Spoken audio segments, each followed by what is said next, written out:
So this video is on how to make a buttonhole on a Pfaff sewing machine. This applies to most all the sewing machines. This particular one has the IDT, the walking foot.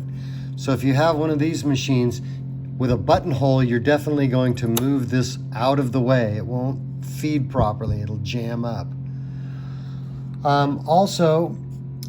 You want to move your tension from the 5 or 4.5 setting into this buttonhole range here so that your knots form on the back side of the fabric. You also want to turn your stitch length from a normal stitch length down into the buttonhole range. So it's somewhere in this range here. If it's up in the upper range, it's going to be a loosely stitched density of stitch, and this will be a very dense, and it may not even feed properly there. So I would suggest doing a couple of trials and maybe run it into this bottom third here. So the buttonhole controls are A, B, and C. You'll see the number 1, which means it's the right side of the buttonhole is going to stitch a zigzag pattern, and it's going to go to the length of the buttonhole. This is your bar tack, which you have to hold down for a couple of stitches. Then it goes back the other direction for the left side of the buttonhole, and then finally a couple of bar tacks for the finishing of the buttonhole. And then you can, if you want, you can just stitch with nothing to lock the stitch. And I'll show you what that is. On this machine, it has a width control dial, so I'm going to change the width probably somewhere, it goes somewhere between 3 and 5. This would be a really wide column, and this would be a pretty narrow column. So let's try somewhere in the middle, like maybe 3.5, something like that.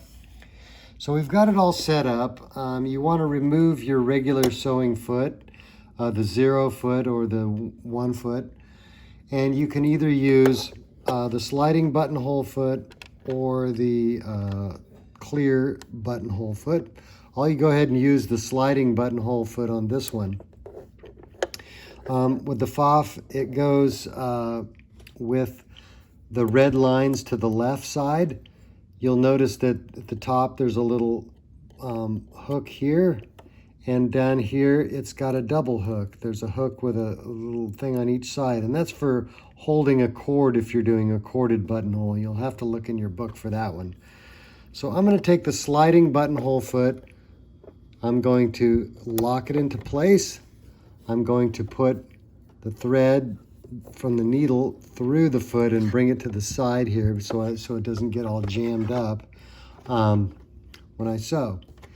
So whenever you start a buttonhole with your fabric, make sure that you have some fabric stabilizer. I just use some soft and sheer, but you can use tearaway or iron-on or various types, but you need the fabric to have some body. So if you're going to mark a buttonhole so you know how big the buttonhole should be, you can make a mark with a fabric marking pen as where you want the buttonhole to start, your center line, and where you want your buttonhole to end. So this would be your template for doing the buttonhole.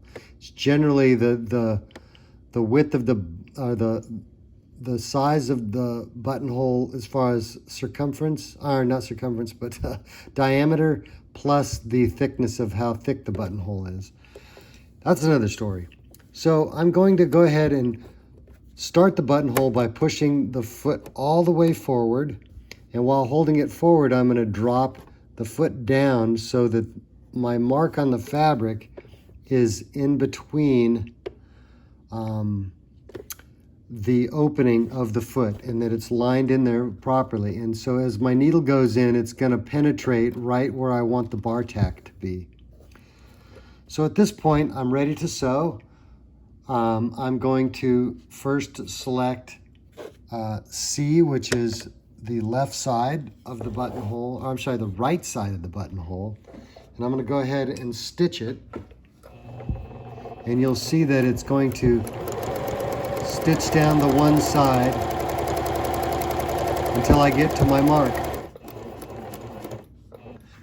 raise the foot up, and then at this point, I'm going to hold this button down for a couple of stitches while it does a bar tack, and we only want to do a few stitches. That's probably plenty right there. If you go too many, it's going to have a hard time going backward. And then I want to push the left side of the buttonhole down.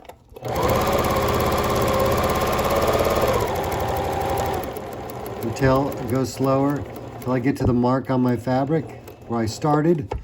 And then I'll hold the B button down again to do the bar tack.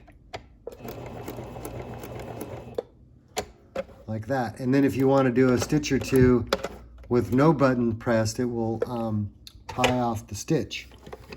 So that's your buttonhole for a thin one. If I do a wider buttonhole up here, let's say I go up to maybe 5 or something, I can do the same buttonhole, but it will be a little bit wider, the column.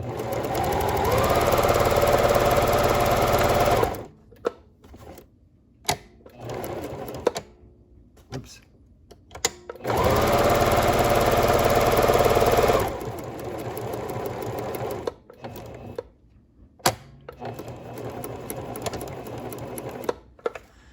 So that's a nicer looking buttonhole there.